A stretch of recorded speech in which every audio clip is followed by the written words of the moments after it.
buenas y bienvenidos y bienvenidas otro año más a este desafío EBAU que organiza la Universidad Europea, aunque como bien sabéis ya, ahora se le llamará como Objetivo PAU. Espero que vengáis con muchísimas ganas, ilusión y sobre todo con muchísimas ganas de trabajar para así lograr el objetivo de obtener la mayor calificación posible en vuestros exámenes de acceso a la universidad. Soy Marcos García, graduado en periodismo aquí, en esta misma universidad, y también soy alumno del máster de profesorado en educación secundaria obligatoria, bachillerato y formación profesional.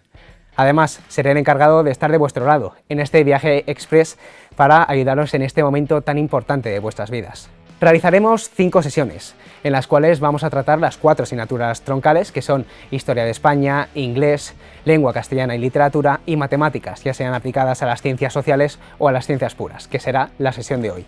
Asimismo, trataremos la asignatura de Física, un grado que ofrece la Universidad Europea. Con todo esto queremos transmitiros que entendemos perfectamente el momento que estáis pasando ahora mismo. Al final, estos exámenes representan el dejar atrás una etapa de vuestra vida que comenzó desde que erais muy pequeños para ahora dar el salto a lo que es la vida universitaria. Por ello, es totalmente lógico y normal que sintáis nervios, incertidumbre, es totalmente lógico. Entonces, lo que pretendemos transmitiros con estas 5 sesiones es que vayáis con toda la tranquilidad posible, sabiendo que lo vais a hacer muy bien y que vais totalmente preparados.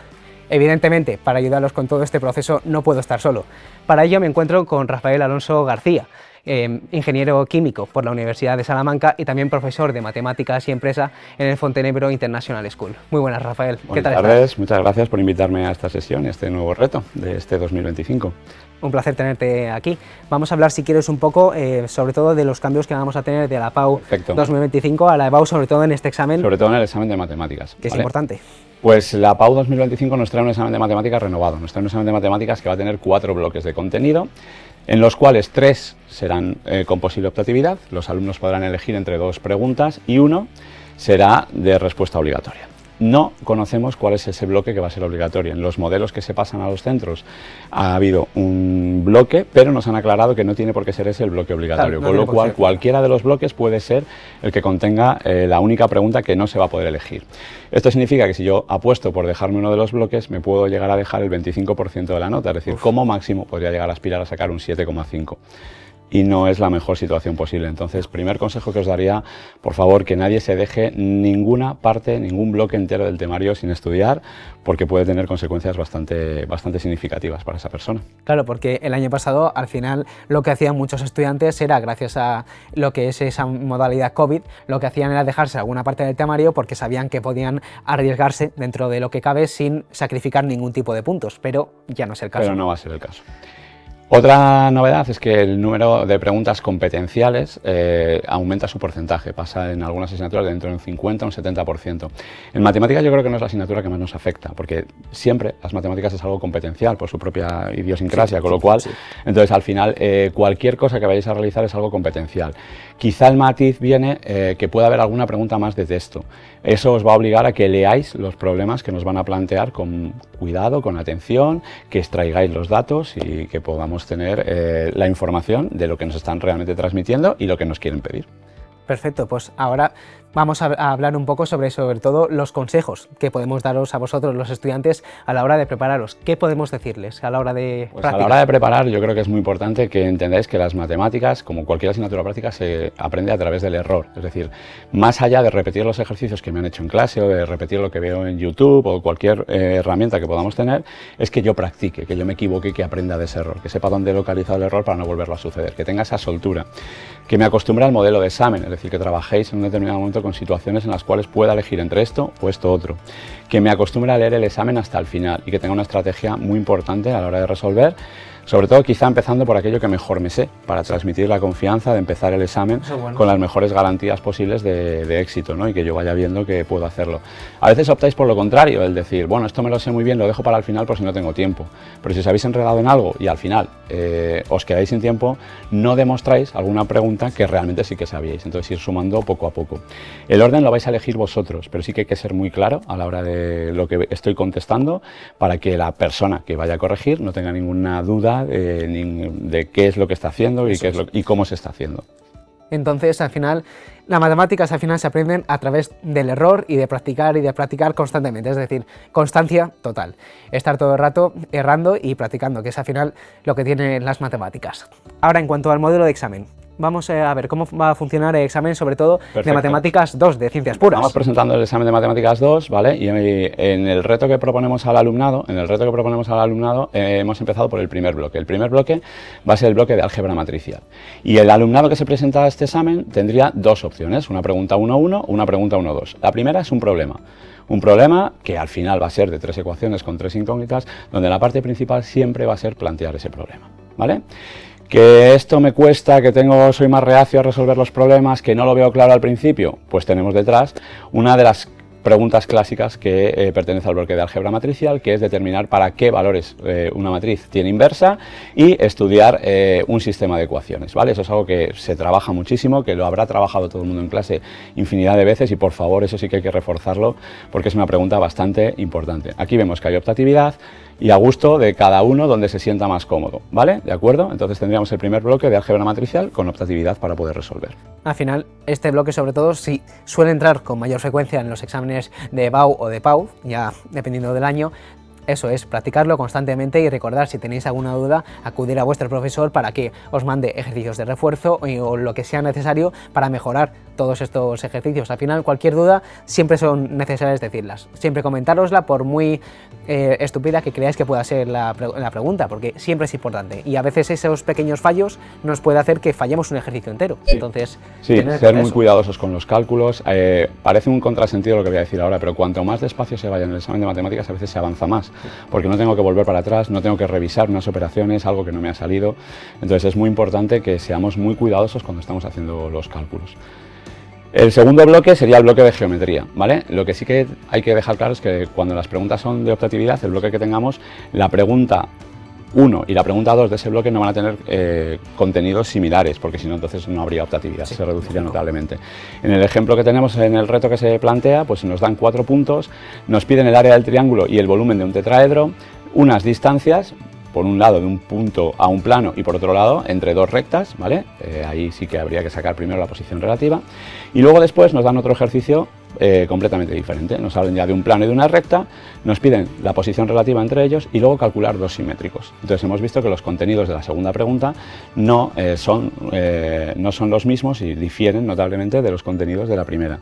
Cada uno de vosotros probablemente se pueda sentir más cómodo con una o con la otra pregunta, pues es la que tendríais que elegir, ¿vale? En ese sentido sería la más importante para elegir. Bien. Y tendríamos el bloque de geometría cerrado. Luego, una pregunta que seguramente le vaya a interesar mucho a los estudiantes.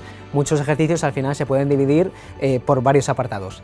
Y ¿los apartados tienen relación con el anterior no. o pueden ser diferentes? La Comisión de Materia aclara todos los años que los apartados son independientes. Bien. Y esto es muy importante. Me puedo saber el apartado C sin saberme el apartado A. En ocasiones es verdad que el haber hecho el apartado A puede facilitar, porque hay varios caminos de resolver un ejercicio, la resolución del apartado C, pero no tiene por qué ser, ni mucho menos, o sea, no tiene que tener relación uno con otro. Entonces, por favor, no descartéis un ejercicio solo porque veáis que un apartado no sale. Tendréis que valorar bien si no sabéis hacer ninguno de los apartados, si solo uno o si todo el global del ejercicio. Esto al final es un punto muy positivo, sobre todo para vosotros, porque al final puede dar el día de que no me sepa cómo hacerlo o no me acuerdo de alguna fórmula en concreto por nervios o por cualquier otro factor, y claro, si tenéis varios apartados, si podéis hacer 2 o 1 por lo menos bien, es un punto muy positivo para vosotros, al fin y al cabo. Entonces, continuemos ahora con el bloque. Y el tercer bloque, que sí que va a tener optatividad, va a ser el bloque de análisis, límites, funciones, derivadas, integrales, ¿vale? Entonces hay dos preguntas a elegir, la 3.1 o la 3.2.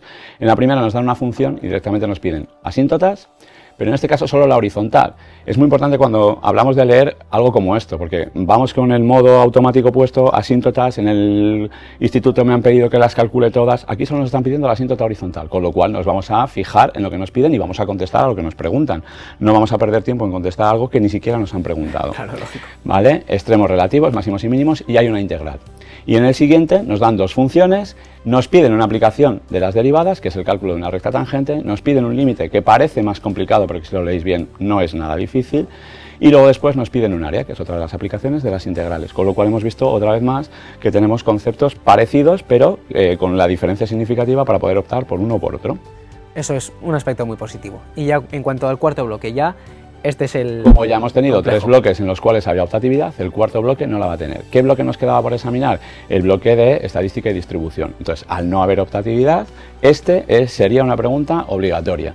Y en esta pregunta nos vamos a encontrar con que nos van a preguntar probabilidad por un lado y distribución por otro. Hay diferentes apartados porque así se va a valorar si tenemos el conocimiento global de todo el bloque. ¿Vale? Este es en el reto que planteamos. Esto no quiere decir al 100% que se repitiese esta estructura en la PAU, porque evidentemente no sabemos lo que va a entrar en la PAU, lógicamente, ¿vale? Pero sí que vamos a tener bastante similitud con lo que podamos tener de probabilidad de distribución. Si cayese una única pregunta, pues lógicamente tendría que meter seguramente los dos conceptos. Si este bloque tuviese optatividad, probablemente se opte por una pregunta de probabilidad por un lado, por otra de distribuciones por el otro lado. Y aparte, probabilidad, no sé si es así, pero suele entrar bastante en lo que Probabilidad suele ser... va a entrar, desde que cambiaron el temario va a entrar, o sea, seguramente vamos a tener una pregunta que, repito, o está metida en el bloque obligatorio o si pertenece a las de optatividad, como podrían elegir entre dos, una de ellas va a ser de probabilidad, bien sea un diagrama de árbol, bien sea una tabla de contingencia, bien sea directamente uno de probabilidad de A y probabilidad de B, pero probablemente sea algo que tenga texto, para que el alumno pueda leer y esté ajustado a algo de lo que ellos entienden en una pregunta competencial de la vida cotidiana. Y es mucho más fácil ponerla ahí que no ponerla en geometría. Sí, y aparte además en este aspecto es muy positivo también que sea la que no tiene opcionalidad, porque al final eso sí que nos da... Este es el reto que tenemos, pero repito, la PAU, pues muchas veces ellos hacen 6, 8 modelos, se sortea y eligen uno. Entonces sí, puede ser cualquiera de los bloques que para nosotros en este reto tenía optatividad, pudiera ser que no la tuviese. Y dentro del temario, ¿qué sobre todo suelen meter más en lo que suele ser en este examen? Al final, al haber equilibrado, ahora ya tenemos 25% de cada parte. Claro. Con lo cual, la opción de, repito, dejarnos un bloque ya no funciona. No funciona. ¿Vale? Porque estáis viendo que hay 4 bloques, cada pregunta a 2,5, todo vale lo mismo y no sabemos qué bloque va a ser en el que no voy a poder elegir. Con lo cual, todo va a pesar lo mismo y demás. Hemos visto que probablemente la discusión de un sistema de ecuaciones es algo muy recurrente que suele caer bastante. Cálculo de máximos y mínimos, pues casi seguro que va a entrar. El problema de probabilidad, como decía Marcos, pues casi seguro que va a entrar. La forma que le den al enunciado y cómo lo pregunten, pues ya es otra cosa, pero esos conceptos van a estar preguntados seguro, con total seguridad. Y aparte, este examen tan precioso y maravilloso que estáis viendo ahora mismo que ha realizado Rafael, lo podréis hacer y nos lo podéis mandar para que también Rafael pueda corregirlo y también así analizar vuestros fallos. Lo podréis mandar al correo electrónico ebau@universidadeuropea.es y recordar, ebau con V porque al final a veces nos podemos liar un poco con esa B o V. Entonces, ese es el examen que podréis hacer y ahora mismo pasamos a lo que son matemáticas aplicadas a las ciencias sociales. Bueno, pues matemáticas aplicadas a las ciencias sociales nos presenta una estructura bastante semejante, como es bastante lógico, ¿vale? El primer ejercicio en este caso es el que no va a tener optatividad en matemáticas para sociales y es del bloque de análisis. Esto a veces genera polémica porque alguien puede ver este examen y puede decir, pues es que no es competencial, nos habían dicho competencial es, probablemente tenga más texto en un examen de PAU que el que tenga aquí, pero el ejercicio competencial va a ser y un examen de texto en el cual nos pregunten la pregunta de no optatividad o bien por algo de probabilidad, o bien por un problema de sistema de ecuaciones, o bien por un problema de máximos y mínimos. Y probablemente tenga más texto, ¿vale? Pero repito, competencial es en este sentido. En este ejercicio, por ejemplo, donde no se podría elegir, habría que calcular un parámetro para determinar que una función sea continua, hay que calcular una recta tangente y hay que calcular un área. Estamos tocando continuidad, estamos tocando derivadas y estamos tocando integrales. Todo lo del bloque de análisis quedaría reflejado en este ejercicio del cual los alumnos no podrían escapar de ninguna manera. No, y además que es un temario que suele entrar bastante. Al final es un temario que habéis tratado durante los 2 años y que perfectamente lo pueden controlar porque han hecho muchos ejercicios de ese estilo. Sí, seguro, estoy convencido que han hecho muchos, entonces al final es algo que no va a exceder de las competencias que ya habéis adquirido a lo largo de estos 2 años. Eso es. En cuanto al segundo bloque... En el segundo bloque hablaríamos de álgebra matricial y en este caso tendríamos para elegir la discusión de un sistema de ecuaciones que pertenece también al temario de las matemáticas 2, ¿vale? Habría que discutir y luego después el problema 2.2, como veis, tiene ahí un texto de unos grandes almacenes, nos hablan de pantalones, de camisetas. Y es un problema de programación lineal, donde tenemos que acabar descubriendo qué valor nos va a hacer el máximo beneficio. Al final es relacionar con conceptos de la vida real y si alguien monta un día una empresa es para tener el máximo beneficio posible, con lo cual pues en estos problemas nos van a pedir o que maximicemos beneficios o que minimicemos algo con el objetivo de encontrar o valores máximos o valores mínimos desde el punto de vista de la programación lineal.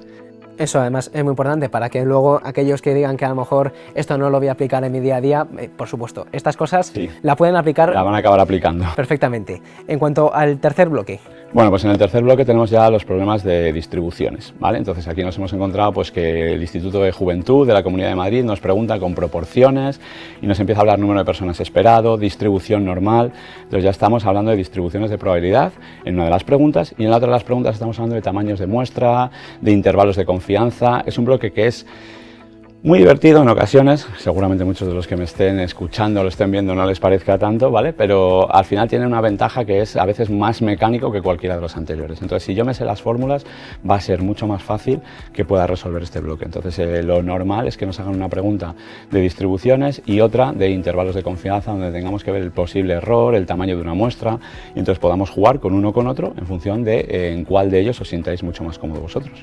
luego una pregunta que también puede surgir a los estudiantes, ¿es más o menos la misma estructura, tanto en ciencias aplicadas a las ciencias sociales como a las puras?